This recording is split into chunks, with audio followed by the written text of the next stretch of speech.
Okay. Hey, I kind of cut this one down a little bit, so hopefully my objective is always get it to an hour or less. I haven't been too successful in the past lectures, but I think we got it today. So we're going to talk about democracy at war. And this is one of the best studies you'll ever do, that you see how the enemies of democracy are going to try and use our processes to get their victory. So without further ado, Gettysburg to Appomattox is when the political side of this really starts to play. The main references I used was the Battle Cry of Freedom is the go-to literature that the Army War College uses in regard to Civil War by McPherson. Killer Angels by Shara is a pretty good one, and that's specifically Gettysburg. And believe it or not, the movie Gettysburg that came out back in the 90s, that's pretty much off of the Killer Angels, but it's a great resource. I got a zillion other resources for other levels of information, but those are the main ones. And if you're interested in the Civil War and you haven't seen the Battle of Gettysburg movie, you're missing something. That one's really great. So, American Civil War, a great case study of democracies at war. For some reason, we're missing a slide here.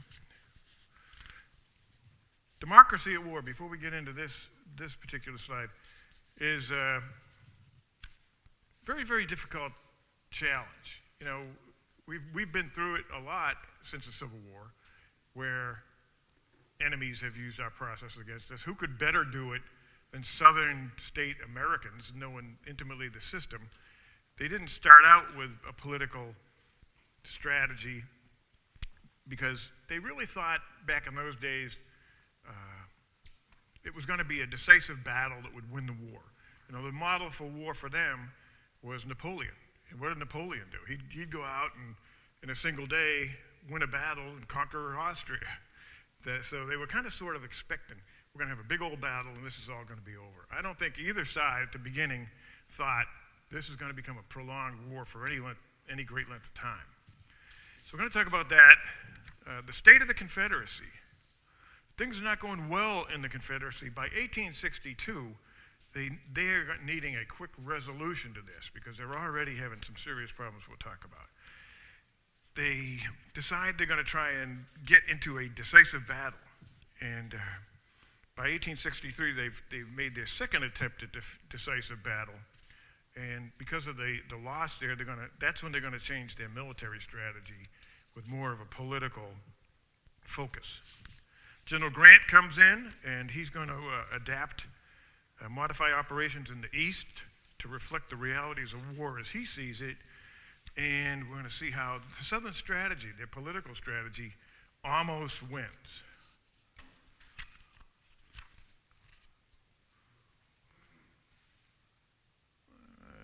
I got to bounce around a little bit because some of my slides, there we go.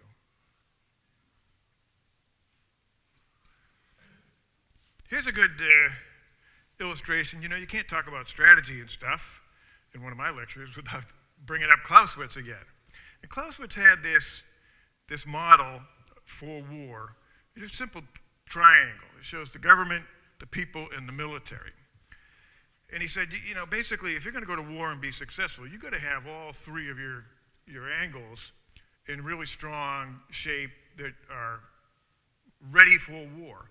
The government, the political aims, that's the business of the government alone.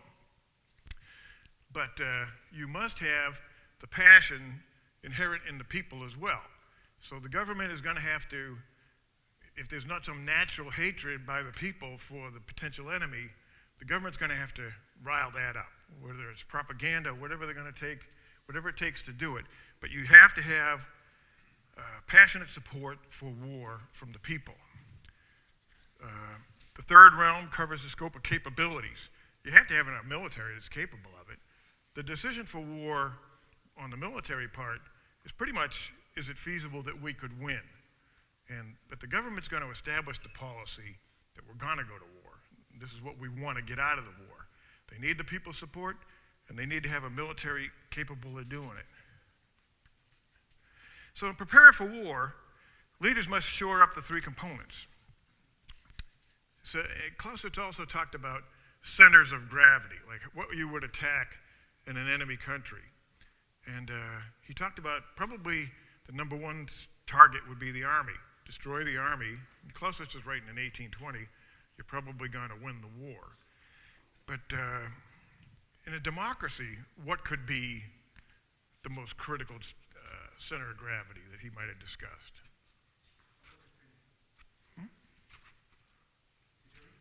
What would be a really good target in a democracy, a center of gravity that if you attacked successfully, you could win? The Capitol? That's one of his centers of gravity, but that's not what I had in mind. The government, well, if you got a strong government with a good war policy and stuff, but in a democracy, how solid, how stable are governments? Is the United States government stable? Would you say? No. Every 4 years, there's a potential for it to completely change policy. Look, we had George Bush, and he's in Iraq, and everything's going okay. And all of a sudden, Obama comes in and complete change of policy, and we're out of there. And the next thing you know, you have the rise of ISIS. So, you know, stability in democratic governments can be pretty big. So what should be a big part of pre-war planning is how to keep the people on board. Every war we've ever entered, including Vietnam, had well over 60 to 70% public support. Did we always keep it? What happened in Vietnam? So, something to think about, though, because we as Americans, you hate the word propaganda or you know, coercion by the government or whatever you want to label it, but it's really a critical part of what you're going to try and have to do. All right, getting into the Civil War issues, Confederate dissonance, if that's a good name for it. You know, I think we view the Confederacy as kind of a unified, you know, power that has complete support of the people. But nothing could be, and this is something I really learned recently. Excuse me. Roughly only about 50% of the Southern population actually supported secession in 1860-61.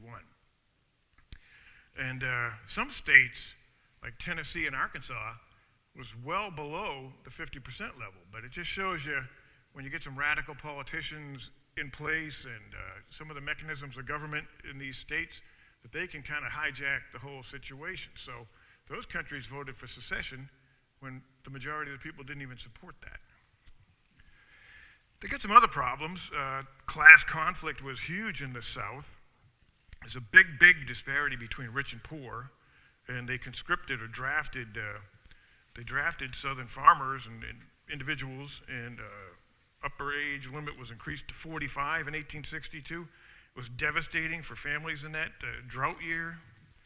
The Confederate Congress exempted white men with over 20 slaves, which was the result of pressure from planter families, and they could pay people to go take their place. But that had there was another reason for that too. White owners and overseers felt like they were needed to keep the slaves working and from running away, because crops were going to be necessary for the war effort. They were also claiming they were fighting to preserve the vision of womanhood, Southern womanhood. Leaving women alone in the sea of slaves was really unacceptable.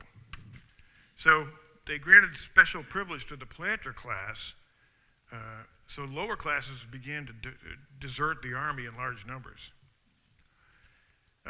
In the South, despite the conversion of acreage to food crops from cotton and whatever else they might be growing, tobacco, there was a drought and a breakdown of the transportation system. Union occupations, especially out west, started happening fairly early in the war. So prime agricultural areas being taken over led to widespread food shortages. Huge inflation made food unaffordable to many people, and even families with regular income couldn't buy food. Famine threatened even in Richmond. They had food riots in 1862 in Richmond. Excuse me.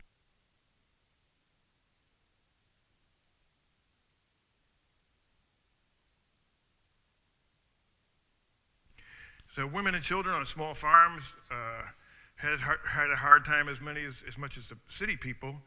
Many of them wrote to their representatives pleading for the release of husbands from the army, but the government did nothing to help.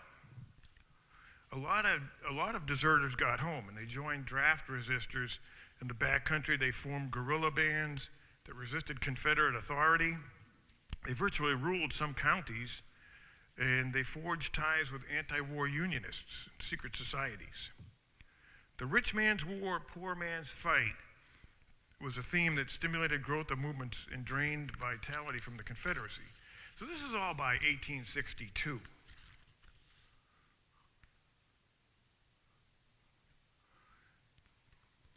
A lot of refugees in the South. The burden fell exclusively on the Confederacy. They were caught in a no man's land between Confederate exile or the Union requirement for oaths of allegiance. They taxed the meager Confederate resources, and they added to the death toll, the civilian death toll, through disease and malnutrition. So with all that in mind, General Lee decides we need that decisive battle, like Napoleon got at Austerlitz. We've got to get this over with, because the people in the South can't put up with this for much longer. So, September 1862, despite their successful military campaign and Lee's earlier victories, they're describing a compelling need for a decisive victory. Lee understood that the Confederacy was on the precipice, and he believed the Union Army, after his victories in 1862, was at a low ebb and was really going to be easily beatable. So he decided his army is ready for the great challenge, and he proposes an invasion of the North into Maryland. Here you can see the message, if you can read that, from his headquarters to His Excellency President Davis in Richmond. Mr. President, the present seems to be the most propitious time for the commencement of the war for the Confederate Army to enter Maryland.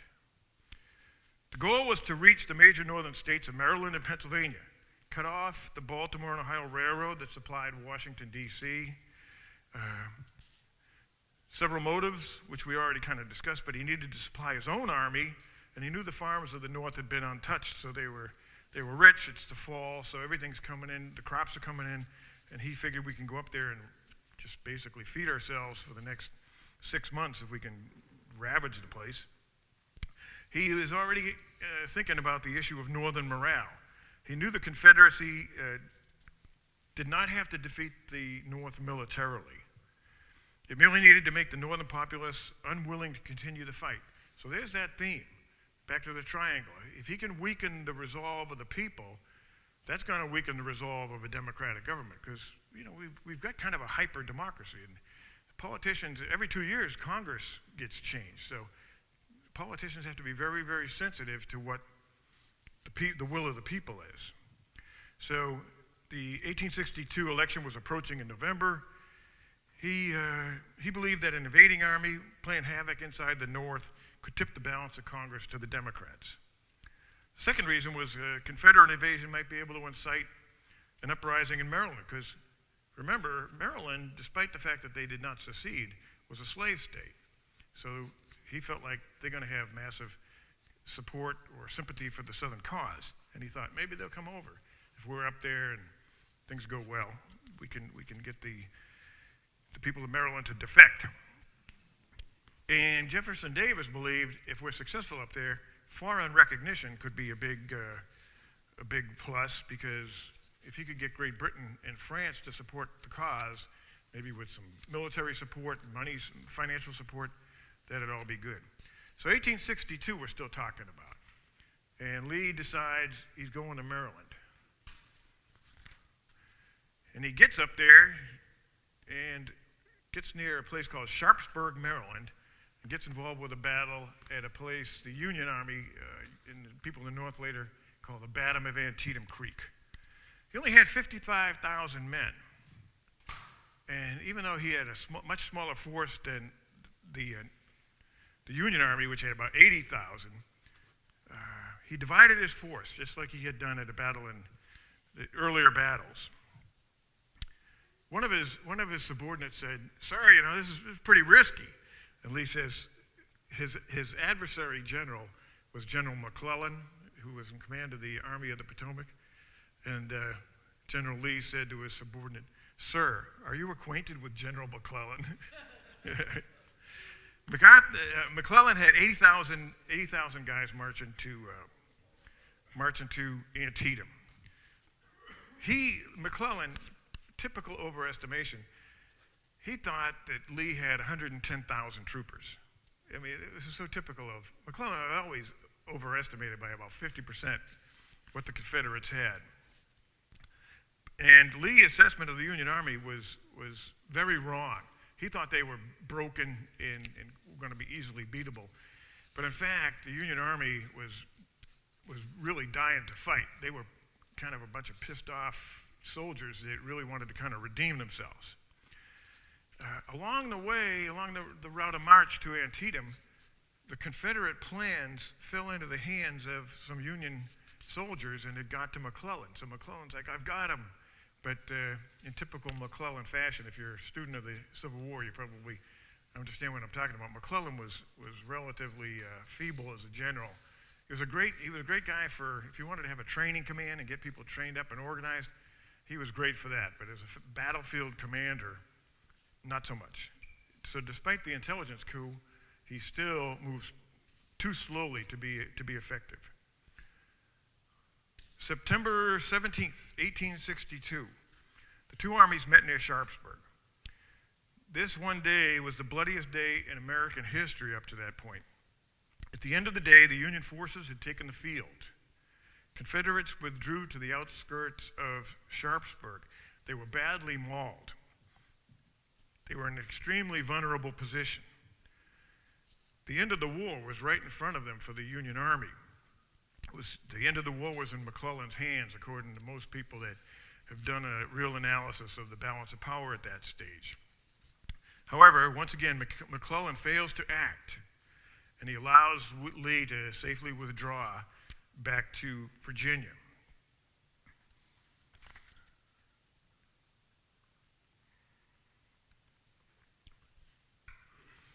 Once again, my favorite guy, Clausewitz. And you might remember we talked about political objectives being the realm of the government. And politicians define the political objectives. The only role for military leaders is to advise regarding how feasible that is. Once the decision for war is made, politicians should stay out of the day-to-day operations, but they still must influence some aspects of military decisions. And here I bring this up now because we're into a very interesting dilemma between General McClellan and President Lincoln.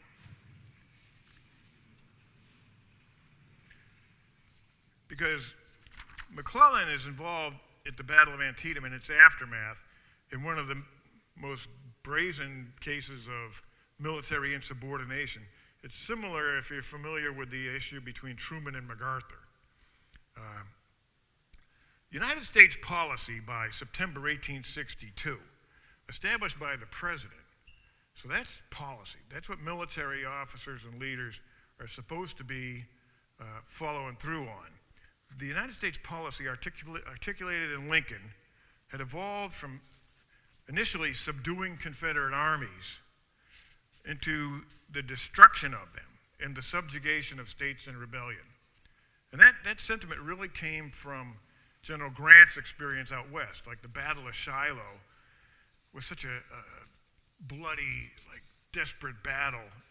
Grant came to understand it's going to take everything we have to subdue these people and get this back to the status quo. It's going to take lots of violence, and it's going to take, really a will to fight to the death, really. That's what Shiloh taught Grant.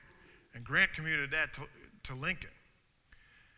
And so Lincoln's now communicating that to his subordinates. However, McClellan did not share that view. He stated publicly, and when Lincoln once visited him, gave him a letter and said to him personally that it should not be a war looking for the subjugation of the Southern people, neither confiscation of property, by which he means slaves, or forceful abolition of slavery should be contemplated. So you've got the president's policies, and now you've got a general who's executing the war in line with his own vision of what American policy should be. So you can see this is like a huge, huge disconnect. After the Battle of Antietam, where McLellan was severely criticized for not finishing off Lee at that point, his apologists cited the above reasons as why he let the Confederates off the hook, let them withdraw from Maryland, because he just was not interested in defeating and destroying the Confederate Army. So for the last time, I think it was the third time, McLellan was fired by Lincoln and replaced. 1862, though, pretty bad year overall. Of course, the Battle of Antietam, you always link that with the Emancipation Proclamation, which was a big move in the United States course. But 1862 did not finish well. It was a disaster at Fredericksburg, and in early the following year, in April '63, there was a catastrophe at Chancellorsville. Those experiences for Lee led him to believe that the Army of Northern Virginia could defeat any Union Army, anywhere, anytime, any place. And of course, we've already talked about the desperation of the South in 1862. Now they've been through that winter. How do you think they're doing in 1863? It's even worse. So Lee is absolutely desperate to get a decisive victory and end this thing. So driven by his political desperation and an irrational confidence, Lee planned his offensive to the north. He goes to Richmond to talk to the president, dazzles the Confederate cabinet. He argues that the Pennsylvania offensive would remove enemy threat to the Rappahannock River, take armies out of the war-ravaged Virginia, which is all true, and he wanted to defeat his troops in the north, and he thought it would strengthen the peace Democrats in the north, discredit the Republicans, reopen questions of foreign recognition, provide opportunity for decisive action versus the Union Army, and if successful, could result in peace negotiations. And after the Battle of Chancellorsville, Lee really had this aura, and his army too, an aura of invincibility. Anything seemed possible. So Lee began to augment the Army of Northern Virginia. He got himself up to about 75,000 end strength. The spirits in the army were really, really high. June 28th, President Lincoln fired his commander, General Hooker, who lost Chancellorsville, and replaced him with George Meade, a Pennsylvanian. He was a hot-tempered Pennsylvanian. He'd worked himself up from a brigade to corps commander.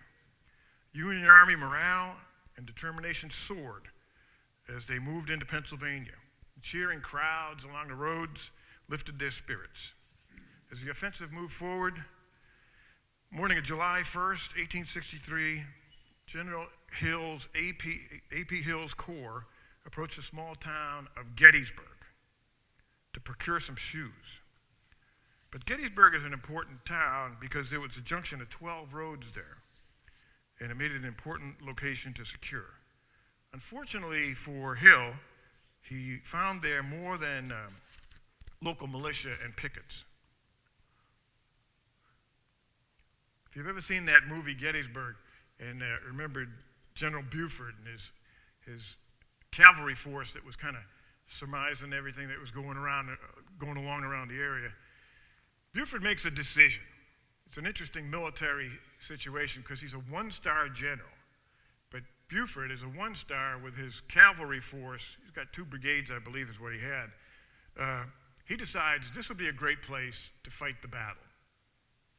If I can secure this high ground and the Union Army can get to it, we can't be defeated with the power we have versus the strength of the Confederate Army.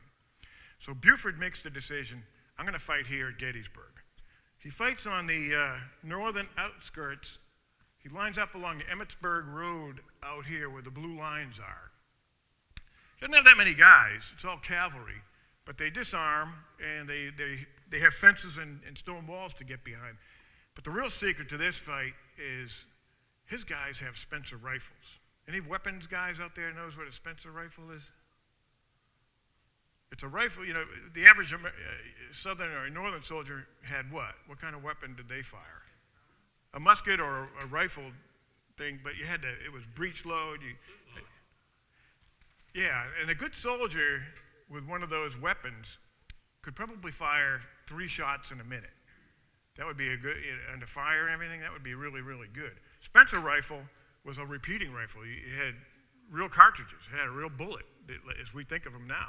And he could, that guy could fire 8, 10 bullets a minute. So despite the fact that Buford out there on the Gettysburg Road is pretty much outmanned, his guys have like a 3-to-1 advantage in fighting, in shooting power, in shooting ratio. So anyway, he's out there, and he's hoping above hope that he can hold out long enough for the 1st Union Division's Corps to get up there. He was a savvy veteran. He surmised that Gettysburg is going to be a good place to fight because the high ground was really, really easily defendable. So he sent word to General Reynolds and the 1st Corps to hurry forward. He met the Hills Division in the morning. The Spencer Rifles made a good accounting, and his guys did. As the day wore on, his tired troops were beginning to waver.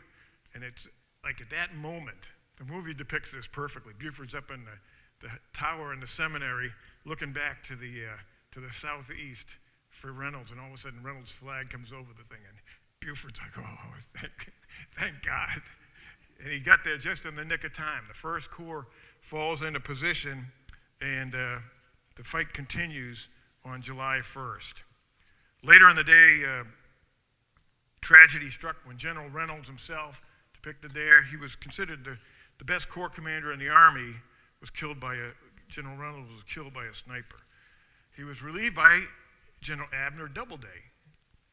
Anybody remember the name Abner Doubleday associated with anything else? Baseball, according to legend. I don't know how really if it's true. Doubleday takes over. General Howard in the 11th Corps comes up on his right, north of the town.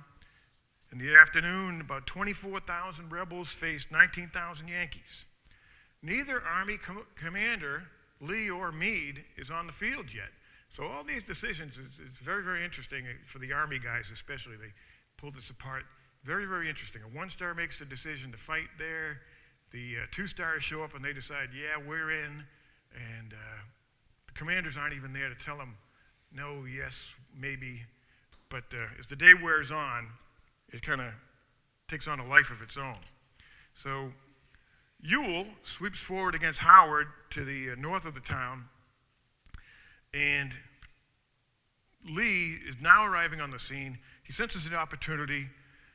He orders Hill and Ewell to send in everything they had, and Howard's right collapses. If you can see on the map, Howard's over here, and he starts to collapse, so his forces start to fall back through Gettysburg. But what Buford was protecting all day was really this high ground back here, along Cemetery Hill, Culp's Hill, and then there's a long ridge called Cemetery Ridge. That's what Buford was fighting to save, the high ground. And successfully, they held him off long enough. Howard's forces fell back to Cemetery Hill. Eventually, Reynolds and Doubleday, in an orderly retreat, fell back into like a little hook that started down Cemetery Ridge.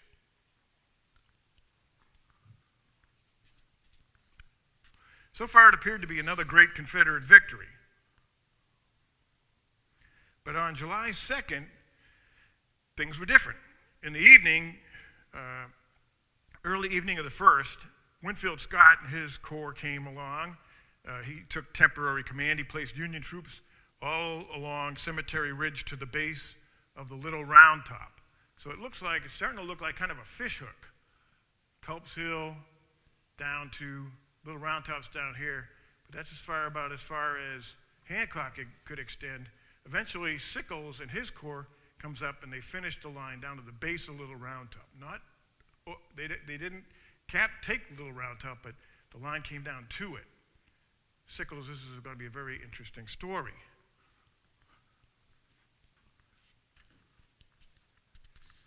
So 3 more corps total arrived overnight along with Meade.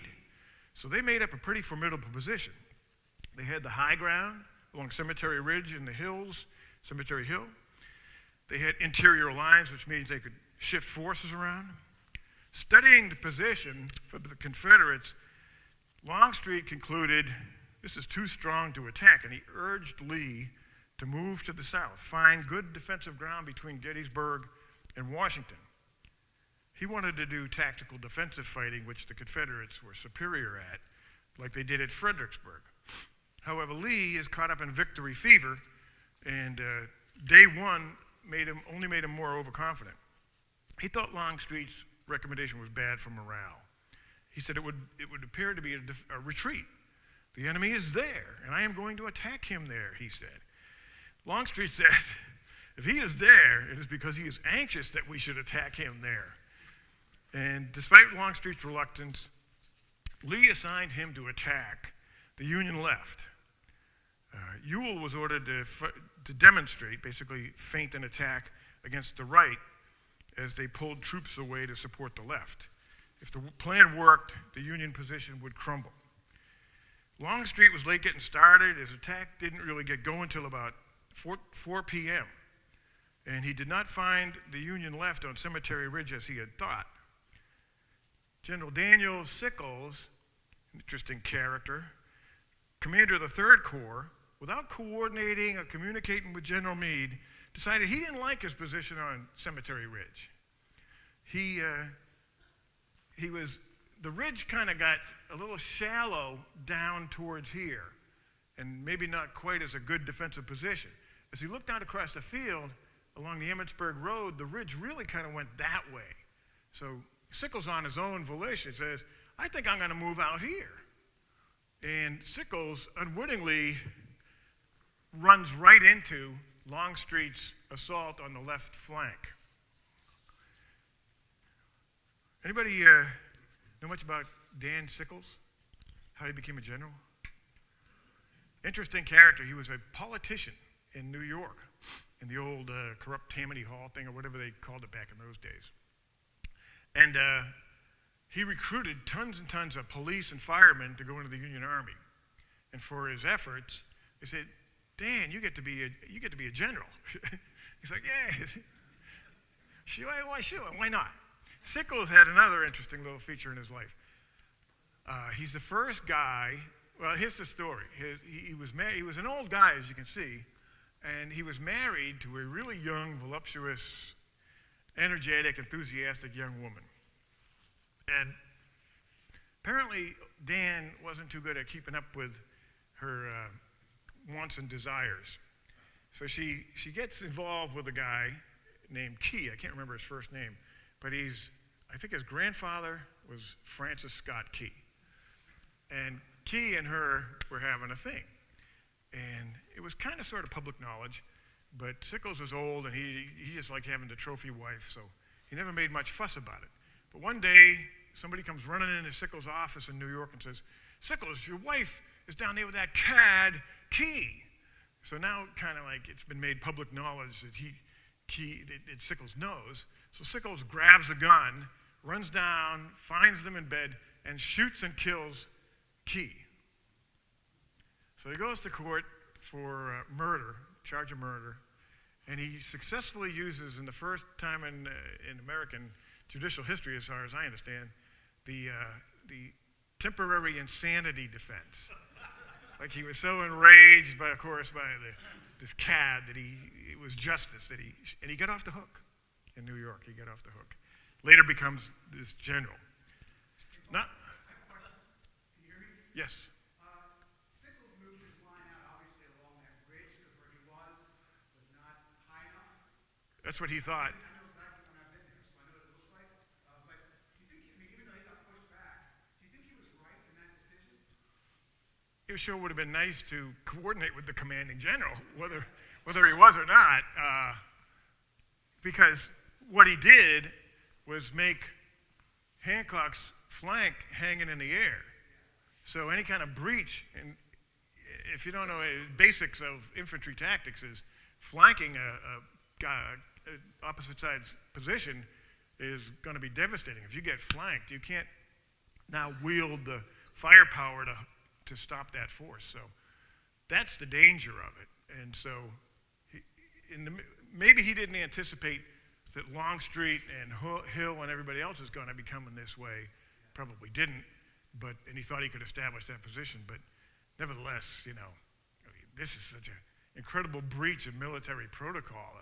Just decide on your own, I'm going to move my whole corps that anchors the left out into these fields. It's kind of, it's kind of incredible. But he wasn't a trained military officer, and he was a career politician, so he probably had a pretty good ego. Well, Sickles goes out there, and as stupid as the move was, it does kind of unwittingly screw up Lee's plan to flank the left, because he runs right into Longstreet, and he's holding a salient from the Peach Orchard to Devil's Den, if you can make that out there, but it's basically out along the road here, the Peach Orchard, down to the base of Little Round Top. And he's holding on with all he's got. He had a good force, and they were fighting real hard, but they're overwhelmed. I mean, the Confederate force was bigger, and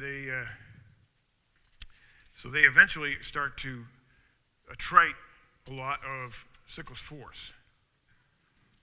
He got on higher ground. It left his corps disconnected from the rest of the Union line, and he's vulnerable to attack on the flanks. Longstreet should have told Lee, hey, this is working out really good. We really need to keep this flank thing going. But he'd already had some rebuffs from Lee, so he didn't want to bring it up again.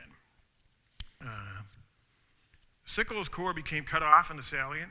He's got no comms, no communications with higher headquarters, and in the midst of the fight, Sickles is seriously wounded.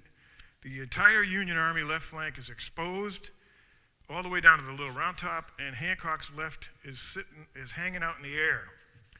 The entire Union Army left is a total disaster is imminent, is really what this all amounts to.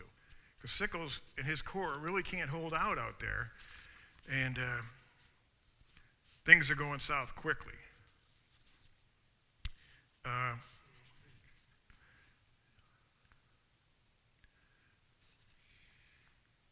In my lifelong study of history and war, there's numerous examples of extraordinary heroism that I've read about. Two of them occurred on this day. I know it's kind of absurd to kind of be so emotional about such things and keep them alive in your heart. For those people who sacrificed so long ago, and if it was a lot of other people, I'd dismiss it as just mere enthusiasm, but when you've been there, you kind of feel your heart glow for what these people did. In my opinion, there's never been more heroic actions performed in more critical situations. I'm sure everybody has their own favorite thing from history, but to me, there has never been anything like this. By the late afternoon on July 2nd, 1863, Sickles is being annihilated in the wheat field, and General Hancock's observing this from his lines, and he says, I got to send out some people to help him out because these guys are going to be slaughtered. So he orders a division under Caldwell to reinforce the Yankees in the wheat field. So now he's got a large gap between Hancock's flank and the Union troops to the left, to the south. He had reinforcements on the way, but they weren't there yet. And what happens is, out here along the Union line, the division that's in this fight begins to collapse. And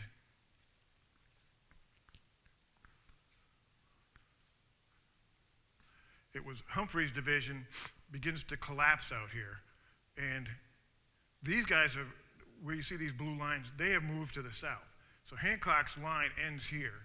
And now he's got a Union division retreating in chaos, and he's got 3 or 4 brigades of Confederates heading for this hole in the line, which they're easily going to be able to flank his line here. So it's probably the most critical situation of the battle.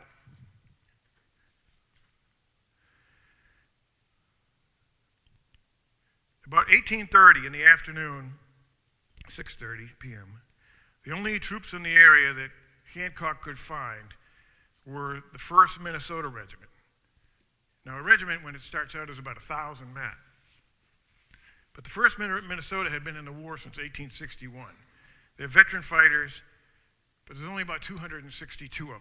What they've got coming at them was about 4 brigades. There was a 1,800 men from Wilcox, Alabama Brigade, a Florida Brigade, Lane and Wright's brigades, and about 6,000 men, 5,000 to 6,000 men total. General Hancock immediately recognizes the gravity of the situation. And so he rides up to Colonel Colville, the commander of the 1st Minnesota, and he points at the mass of the attacking Confederates. He says, "Do you see those colors?" And Colville says, "Well, yes, I do." And he says, "Then take them." So vastly outnumbered, Colville doesn't hesitate, because I'm sure as a veteran colonel, he understood the gravity of the situation too. The 1st Minnesota formed quickly and moved forward at the double quick, which is kind of a jog in formation.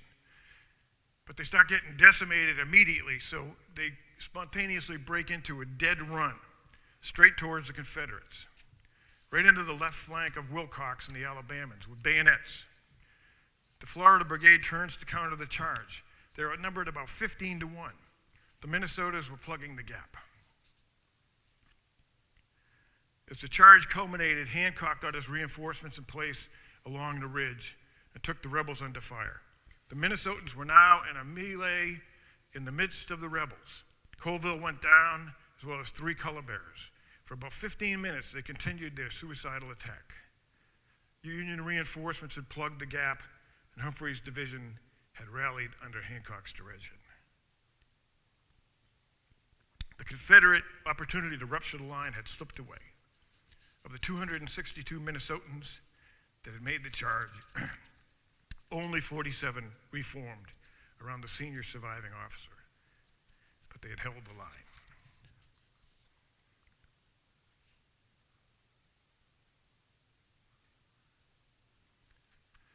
Bruce Canton wrote, "The whole war had suddenly come to a focus in this smoky hollow, with a few score Westerners trading their lives for the time the Army needed.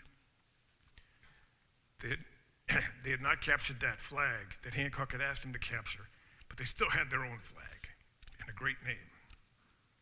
1st Minnesota has the distinction of having sustained the highest regimental losses in any battle in proportion to the number engaged in the Civil War."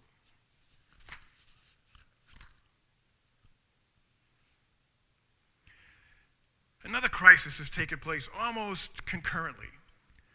On the afternoon of the 2nd of July, General Warren, who's down at the southern end of the Union line, he realizes there's a crisis. The left flank of the Union position, Little Round Top, which is a good-sized hill, overlooked the left flank of the Union Army, and there was nobody up there.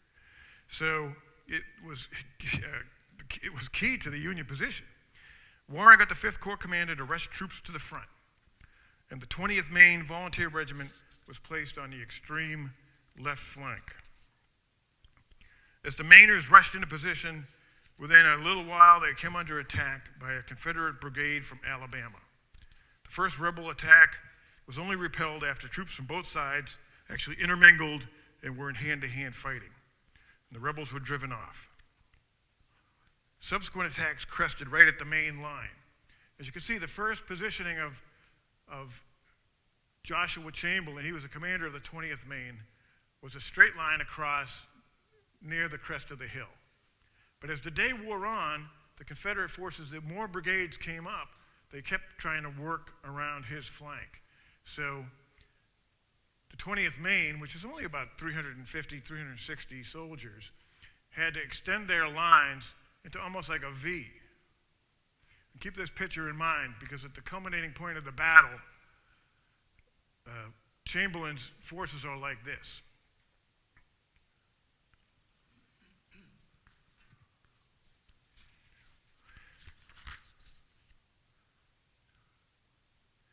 In recounting the battle later, Chamberlain describes the scene. This is Chamberlain's words. Everybody know about Chamberlain? An interesting character. We got a Maynard here. Maynards know their history of Chamberlain. But after he eventually makes general, and he's one of the general that receives the surrender at Appomattox. And then president of Bowdoin College, and he also was governor of Maine for, I think, 2 terms. Yeah. And these are in his words. In the very deepest of the struggle, I saw through a sudden rift in the thick smoke our colors standing alone. I first thought some optical illusion imposed on me, but as forms emerged through the drifting smoke, the truth came to view. The crossfire had cut keenly, and the center had almost been shot away.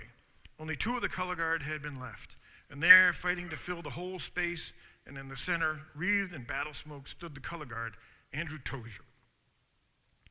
His color staff planted in the ground at his side, the upper part clasped in his elbow, so holding the flag upright, with musket and cartridges seized from a fallen comrade at his side, he was defending his sacred trust in the manner of the songs of chivalry.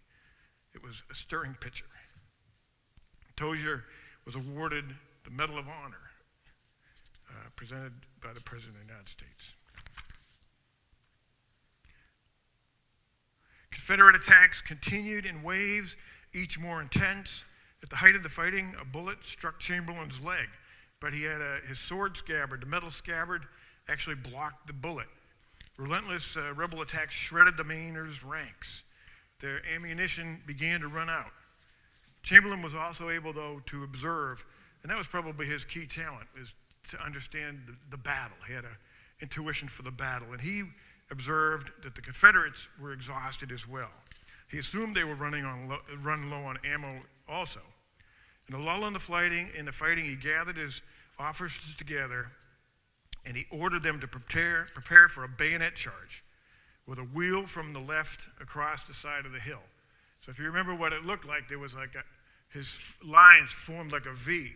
And what he wanted to do was he was going to have this portion of the line come swing around like a door to flank the attacking Confederates in the culminating attack of this battle.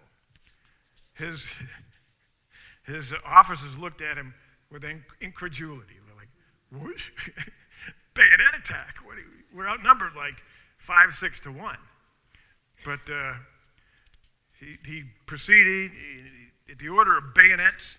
The survivors of this said it was the most invigorating thing. They've been fighting for hours now, and it was a hot, hot day in Gettysburg, July 2nd. But when they heard bayonets, they'd kind of been taking a beating all day on defense. And you think of yourself mentally, like, how are you feeling? All of a sudden, they're going to get us. But all of a sudden, it's like, bayonets! And these guys just were like, they charged their bayonets. They're like, argh! They are now killers. They're gonna kick some butt. And at the order to the men sprang to life. They were outnumbered 4-5 to 1. They attacked downhill, and that door comes swinging from the left, completely confused the Confederate ranks, and the Confederate ranks broke. Many fled in panic. Others quickly gave up. And the Confederate threat on the far left, on the Little Round Top, was defeated. That pretty much takes care of July 2nd. Overnight, Lee has convinced himself that he's almost achieved victory. He believes one more push, and those people will break. He'd attacked both flanks. He attacked them very hard. So he believed that the center had weakened, and so to support the flanks. So he had a fresh division that just came in under General Pickett, and he had 2 others who had fought the first day but were in pretty good shape. And he thought his invincible troops could not fail. Meade, though, he had predicted in his war council that the attack would come in the center. So he was reading the tea leaves on what Lee was thinking. Longstreet, the aide, next in command to Lee, again urged an attack on the Union left flank, but Lee refused. He ordered Longstreet to attack the center with Pickett's division and 2 divisions from Hill's corps.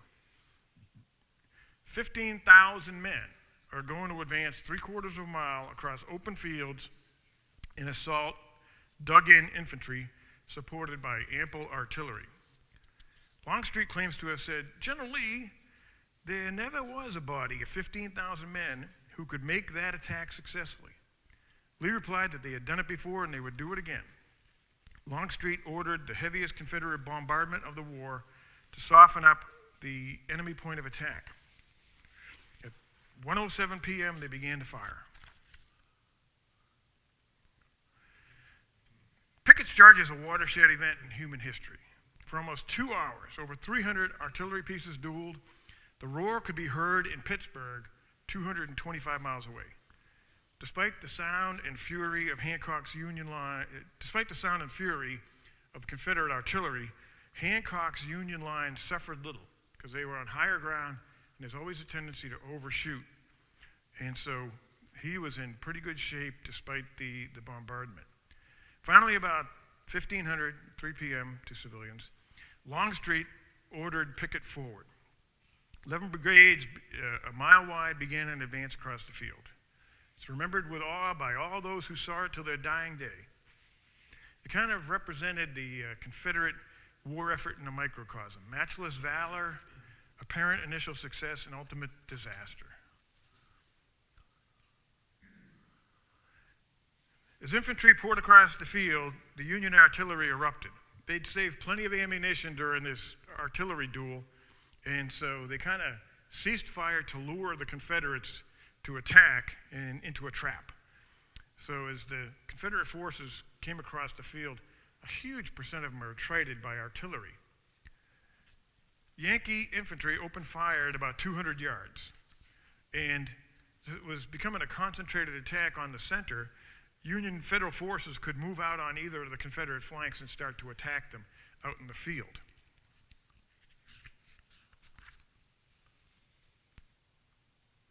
Pickett's charge really kind of represents the high water mark of the Confederacy, because this is as close as they are ever going to come to a military victory in the war. The Southern assault eventually collapses under incredible pressure from the front and the Confederates' flanks. 300 rebels got to the first Union line, where General Armistead stepped over the bodies and stones and put his hand on a Yankee cannon. There he was mortally wounded, and the rest of his followers were all blown away like leaves in an autumn wind. Of the 15,000 who began the attack, scarcely half of them came back. Pickett's division lost 2/3 of its men. And you keep in mind, for battle statistics, 15% losses is considered unsustainable. So when you're losing 50% of your force, these are outrageous losses.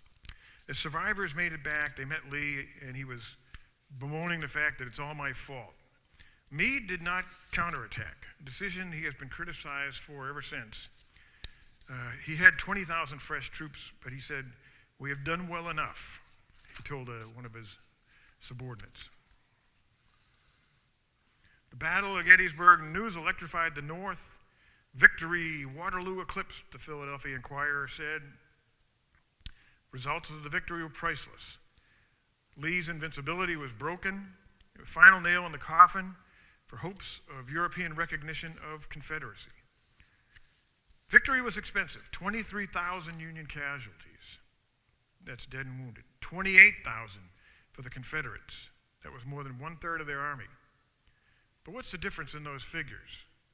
Why was that such a devastating thing for the Confederates and maybe not so much for Union forces?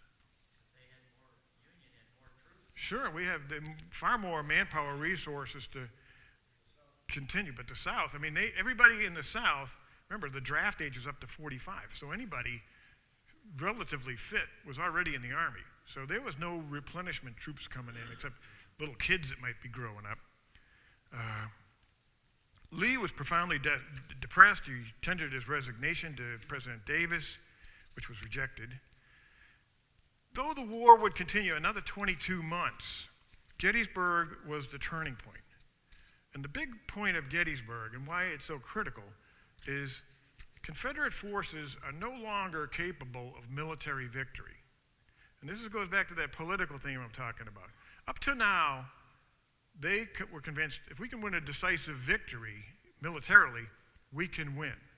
But now they're going to amend their strategy. They no longer have the strength and resources to win a military victory. So how do you think they're going to try, and why would they continue? What are they going to try to accomplish to get their political objectives of independence? It's 1863. What's going to happen in 1864? An election.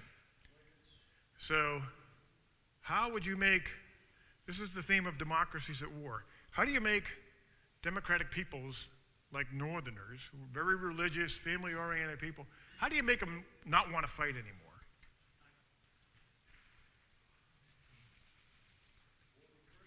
War of attrition. Perfect. War of attrition. And what he means is just fight in controlled battles and kill Union troops. So there's this constant, it seems like a stalemate, constant death list coming out up north so that the people get depressed and they lose enthusiasm and support for the war. Think it could work? Probably not, because they had almost unlimited tools, right? But they did have draft riots and other stuff. That's an interesting, I'll talk to you offline about that one because, I got a different theory about that. But could it work? I think Lincoln felt it was critical for his re-election for the war to continue because there were a lot of people in the North very weary of the war. They were losing a lot of men, Right. And we were always under a lot of pressure in my years in the Navy, especially when I got more senior staff, planner kind of guy. Quick wars. We had to have quick resolutions to stuff because the public does not like prolonged wars. I mean, Sun Tzu said that like 3,000 years ago. The public will lose support, and if the center of gravity is your people, and the war of attrition and the prolonging of the war is frustrating and demotivating for them, that can be bad.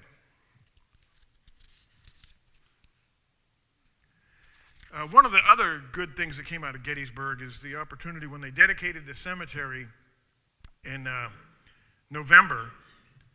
Lincoln went there. There was a long speech, and Lincoln just gave a short address. But if you probably remember having to memorize it when you were a kid in school. But if you really analyze this thing, it was freaking brilliant. It was just brilliant what he conveyed to the audience there, which is essentially is, the founders had specifically stated the Union of the States, this was already a belief he had. The founders had stated the Union of the States was perpetual. And he'd also stated that all men are created equal. What he was saying in this speech essentially is democratic processes had taken place in 1860, and the losers of the political struggle had seceded. So democratic governance had failed. But now the nation was involved in a war to enforce the rule of law. Because basically what Lincoln's saying, because he's a lawyer, is they can't do that. That's illegal. They can't start their own country. And so he was, to Lincoln's way of thinking, he's just enforcing the law. And he wanted to maintain the ideal of democratic governance, as well as to finally establish the reality of the Declaration of Independence that all men are created equal. And he reiterates, the living must not let them have died in vain. They must rededicate themselves to the ideals of equality and of democratic governance. That speech, combined with Grant's big victory later in November at Chattanooga, re-galvanizes the people in the North.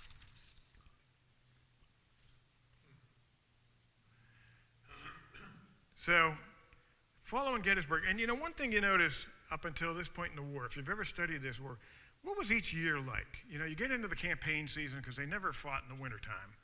When spring thaw came and everybody was ready to go and the roads were passable, then they would start to maneuver and they'd have a battle. And then they'd all go back into camp. And then they kind of detached from each other for a while, and then they'd figure out some other, whatever they wanted to do next, and then maybe a month or two later, there'd be another battle. Well, that's about to change. And that's because Lincoln finds his general. He finally gets Ulysses Grant from the west, where he's been very, very successful, and he brings him to the east to become the general-in-chief of all Union armies. He promotes him to lieutenant general, and Grant followed by Sherman were the first generals to understand the nature of total war. After, and like I alluded to earlier, Grant was the commanding general at Shiloh, and that was such an atavistic struggle. Grant understood from that point forward, there is nothing other than total victory, whatever that takes, to end this thing and stop this secession and Confederate movement. So that's exactly what Lincoln thought. So he finally has a general that's complete harmony with him policy-wise. Also, Grant is brilliant enough to understand that the Confederate armies are vulnerable. You know, he's been raging around in the South. He was all the way down into Chattanooga, Tennessee. He knows the Confederates are easily going to be beatable. They're beat. And he's been through countryside where the people are desperate and starving. So the rebel army by then was half the size of the Union Army. But, you know, despite their manpower advantage, occupation of the South and the rear area security is a big manpower drain for the Federal Army. Sherman's campaign against Atlanta required nearly as many soldiers in the rear areas to protect his supply lines as he could actually use to engage in battle. So, you know, there's a thing called culminating point of attack. You go forward, you have to leave guys in the rear, which always depletes your strength. And Sherman was getting near terminal velocity. He really couldn't move much more and extend supply lines and the security for him that much more. These military necessities gave the rebels a fighting chance, and their army morale was still pretty high. Lee and General Johnson in the West had done much to shore up morale, get the troops ready to put up a stout resistance. The Confederates realized the only hope was through political resolution. Extend the war till the election. Bleed Union armies. Demonstrate they were ungovernable, and hope for the victory of a peace candidate. And Grant understood the strategy. He was determined to win before November 1864, and many in the Union Army believed so as well. Grant wanted a synergistic effort of all federal armies to keep relentless pressure on the Confederates. So this is going to be way different than what's been going on before, where you had a set battle at Chancellorsville, and then a month later, a battle at Gettysburg, and then there really wasn't any big combat in 1863 in the East. So Grant's changing all that. This is going to be constant pressure all the time, which really far more resembles modern warfare. World War II, you know, can you think of, there's not too many set battles that took place, especially with Americans versus Germans in battle. It was more of a just force movement and taking objectives. Grant said to General Meade, who was still in command of the Army of the Potomac, Lee is your objective point. Wherever he goes, there will you go also. Sherman was instructed to move against Johnson's army from Chattanooga down to Atlanta.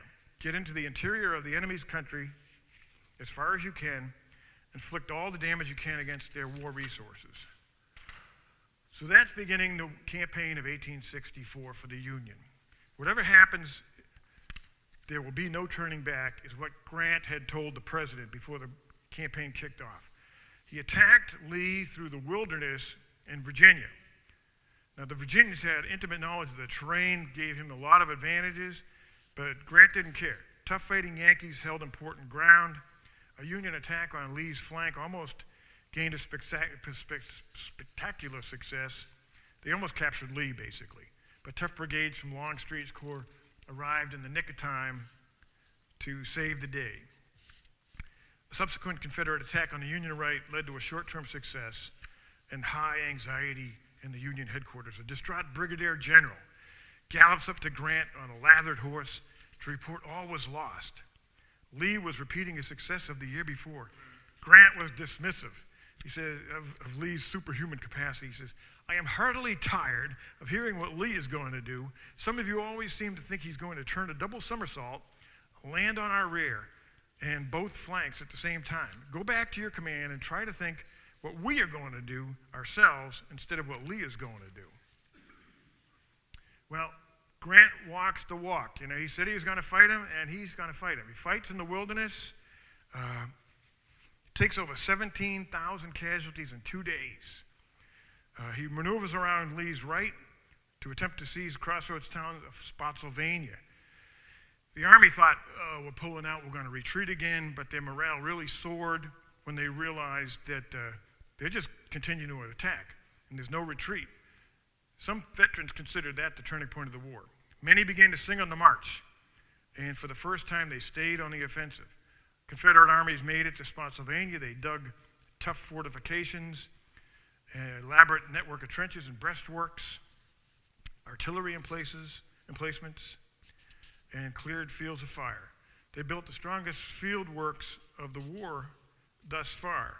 It was a vicious battle at Spotsylvania, lasted 13 days. Really no clear victor, but Grant moves again to the south, engages at North Anna for 3 days. He again moves to the south to Cold Harbor, a bloody fight that lasted 13 days, which was really catastrophic casualties for the North. But despite that, Grant continues to keep the pressure on. His final movement gets Grant around Petersburg, Virginia, where he now decides, I'm not going to do any of these frontal attacks like Cold Harbor, and he goes into a lengthy siege. So we're getting late into 1864 now. And the 6 weeks, well, actually, it's not that late in the year. It was 6 weeks from the start to finish. Union forces had taken over 60,000 casualties to about 30,000 for the Confederates. So the Confederate strategy is to attrite Union forces, which they're doing. But they've killed a lot of Confederates who, those losses are irreplaceable. Now to the political side.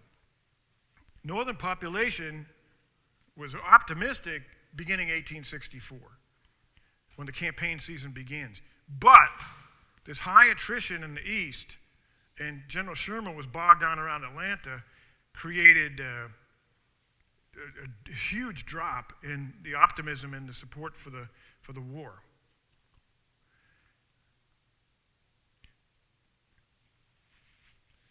Horrible casualties gave fuel to the anti-war movement in the North, which were these copperheads. And despite the fact that militarily, and this is the key, militarily, this is working out. Despite the casualties, you have to understand, Grant is winning. He's destroying the Confederate Army and their ability to fight. And Sherman's winning too, because he's attriting Confederates. The public, though, is not seeing huge success in the headlines like victory here, victory there. They're just seeing casualty lists come out all the time. So what's that doing to the political public support for Lincoln in this war? Not good. Absolutely horrible. By midsummer, the Peace Democrats had a big lead in popular opinion. They felt so confident.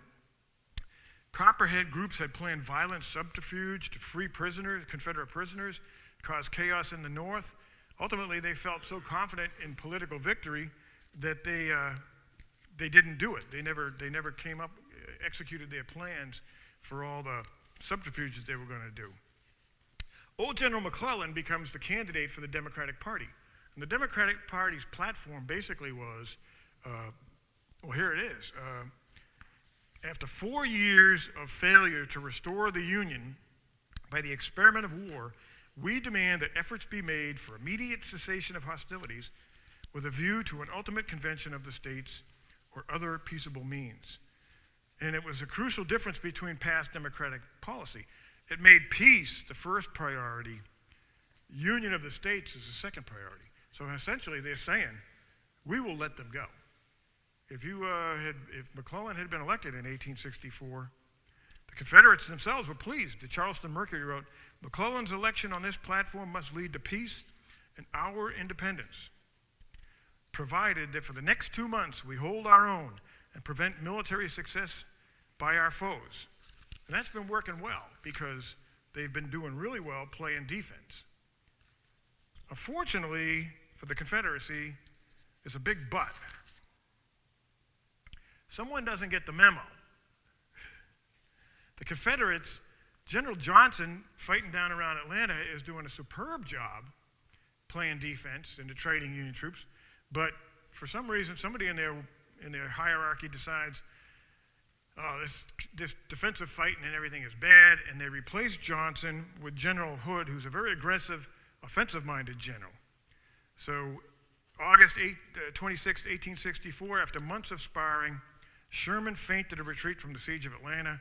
Hood comes out to check out what's going on, and Sherman and Hood get into a fight, which Sherman's forces win decisively.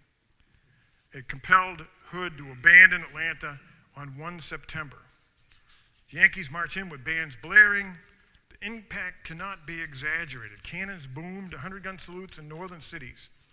And Sherman's declared the greatest general since Napoleon. But if I didn't make enough of a emphasis in the previous slide, by August 1864, Lincoln, his reelection was not just doubtful. He was not going to get reelected. He was already beginning to pack to leave the White House. He felt like there's no way, as long as this trend continues, there's no way we're going to win and get the popular support back for this thing. So this Atlanta conquest is huge. And of course, I'm sure the Republican politicians were behind the 100-gun salutes to get everybody revved up.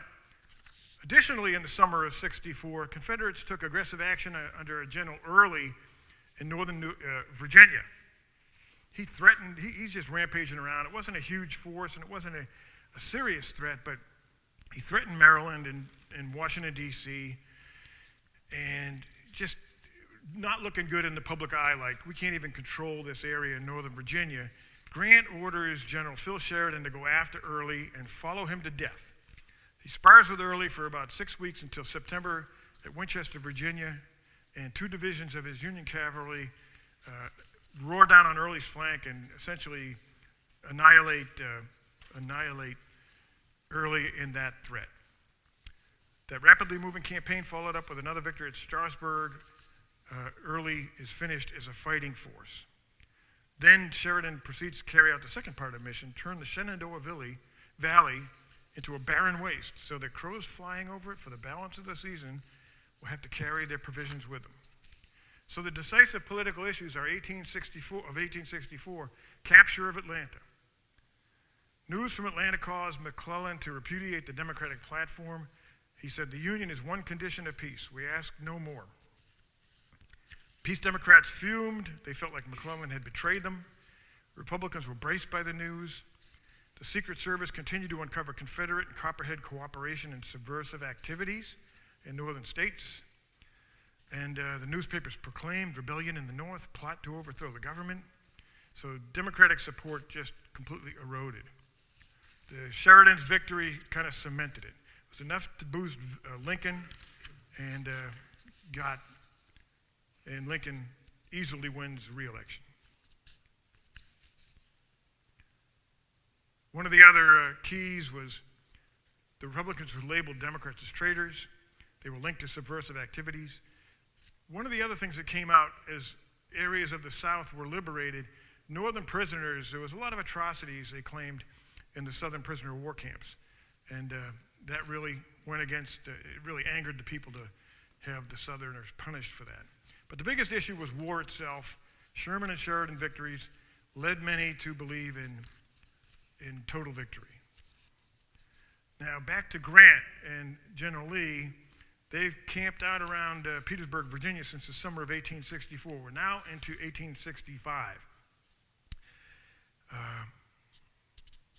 Grant's basically just trying to cut off supplies to the Confederates.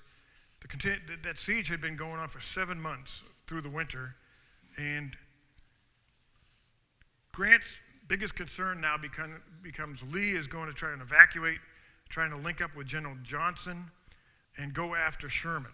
Sherman by now is moving from Atlanta. He's gone to Savannah. Now he's moving up through the Carolinas to join up with Grant in Virginia, which would have made that an irresistible force to the Confederates. He was going to get there about April.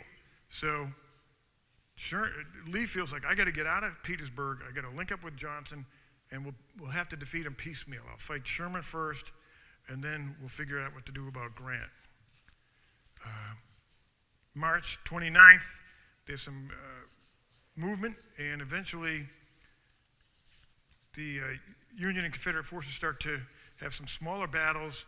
Lee could, as a result of the smaller battles like at Five Forks, Lee can no longer hold his position in Petersburg and has to attempt a breakout. So he telegrams Davis. The Confederate president got the word while he was attending a church service, and he basically bolts out of church and tips off the people of Richmond that, things are not going so good. As a result of the fall of Petersburg, Richmond is open to capture. They grab some records, but put most everything else to the torch. Mobs moved through the city after the army left. Flames spread. Yankees arrived in the morning and restored order. Among the first troops were all Union 25th Corps, who aided in putting out the fires. It was interesting. Lincoln happened to be visiting, and he was down the James River, I believe it's the James, and when the word came that the Confederates had abandoned Richmond. So he said to Admiral Porter, who he was visiting, I want to go up there. So Admiral Porter says, yeah, sure, why not? So they take one of the gunboats up to Richmond, and Lincoln just gets out with several sailors, starts walking around Richmond.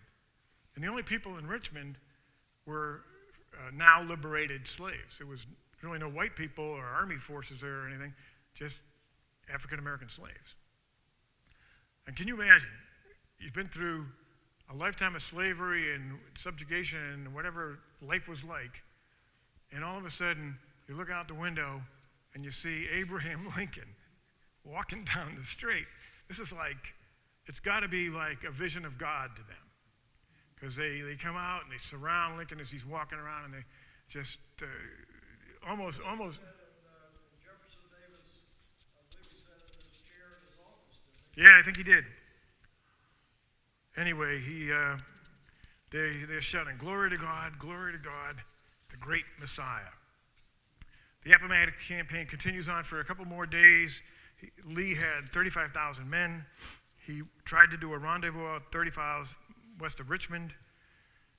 They thought they were going to get some rations, but there was a mix-up and there was no food. He wanted to link up with the Western Confederate armies. Just briefly, a bunch of maneuvering took place till it became clear, because of Sheridan's harassing attacks, as Lee raced to the west, rebel troops were becoming despondent, and they began to give up the march. On April 7th, 1865, Grant sent Lee a note under the flag of truce calling for surrender. Lee responded with a feeler regarding terms. Grant offered parole for soldiers and officers. April 8th, Grant had a migraine headache and Meade was nauseous. Lee responded with a vague proposal to negotiate general restoration of peace. Grant responded that he had no political authority. He believed Lee meant to fight. Almost surrounded, outnumbered 5-6-1, Lee faced the inevitable. There's nothing left for me to do but to go see General Grant, and I would rather die 1,000 deaths. And Lee sent the note through the line, and they met at the Appomattox courthouse for the surrender ceremony. After signing the documents, Grant was introducing Lee to his staff. As he shook hands with Grant's military secretary, his name was Eli Parker, a Seneca Indian, Lee stared at his dark features and said, I'm glad to see one real American here. Parker responded, we are all Americans. That's kind of refreshing. April 12th, the formal ceremony took place where they laid the arms and stacked the arms. Confederates marched to stack them up. The Union officer in charge was old General Joshua Chamberlain. And thus the war ends officially a couple of weeks later. General Johnson was still kind of rampaging around to the south, but eventually it becomes apparent there's no point to all this, and peace breaks out. Once again, though, finishing up, key strategic takeaways. And this is important. If somebody has been a planner and executed things from Desert Storm to Operation Iraqi Freedom, despite military success, the public can easily misunderstand actual strategic military situations. One of the most memorable ones in my life, and you probably can all remember too, is Walter Cronkite and the finale of the Tet Offensive. It was 1968. Anybody remember this episode of Walter Cronkite? He goes on his broadcast, and at the end he says, they had video of Viet Cong and North Vietnamese troops running through Saigon during the Tet Offensive on the first day. The Tet Offensive militarily turns into a remarkable victory for the South Vietnamese and American forces. The Viet Cong were annihilated as a fighting force. The North Vietnamese forces that participated got smacked, and it was a complete, utter victory. However, the public perception was the videos of communist troops running through Saigon, which was supposed to be a secure area. And Walter Cronkite goes on TV at the end of his nightly broadcast basically saying, this is unwinnable, this is all, we were good people that tried to do a good thing, but, here we snatched, ultimately, military victory defeat out of the jaws of victory. That force was done. And any more pressure, and I'm sure that the communists would have had to put aside what they were trying to do, because they were done as a fighting force. So that emphasizes this key point that's also true in 1864. Military success, but it's misunderstood by the public. Enemies of America will try and use our political system to their benefit. They always will. The Vietnamese figured that out. The Taliban has figured it out. The ISIS guys or Al-Qaeda boys have figured it out. Enemies of America are always going to try and use our system. So political and military leadership has to be aligned on political objectives. That's from the McLellan Lincoln conflict and policy objectives, and it also was applied to MacArthur and Truman, same basic thing, that they have to be on the same sheet of music. Protracted war is very difficult to maintain in a democracy, because as important as the military strategy is, the public may or may not understand what's going on. And chances are, especially if the press is anti-war, which in the 1960s, 70s they were, they're going to put out bad information about the war. So as much as we as Americans, with freedom of speech and everything, will hate this concept, there has to be an information strategy for the public. Worthy of a lot of debate, I'm sure, if we had the time, but it's alien to Americans to think like that. But how many wars are we going to lose that we militarily win because the public has been misled and thinks it's all futile?